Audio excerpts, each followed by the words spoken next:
ururka al-shabaab ayaa shaacisay tirada rasmiga ee ilaa iyo hadda isa soo diiwaangelisay kadib markii 15kii bishan ay amar culus dul dhigeen odayaashii soo xulay xildhibaanada labada aqal ee baarlamaanka federaalka Soomaaliya. Warbixin ka soo baxday al-shabaab ayaa lagu sheegay in 159 oday dhaqameed ay iminka isdiiwaangeliyeen kuwaasi oo tagay deegaanadooda.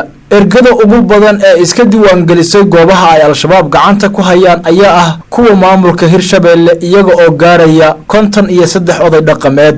maamulada kale marka la eego waxa Hirshabeelle ku xiga Koonfur Galbeed oo deegaanada al-shabaab ay iska diiwaangeliyeen 40 oday dhaqameed halka maamulada Jubbaland iyo Galmudug ay iska diiwaangeliyeen min 33 oday.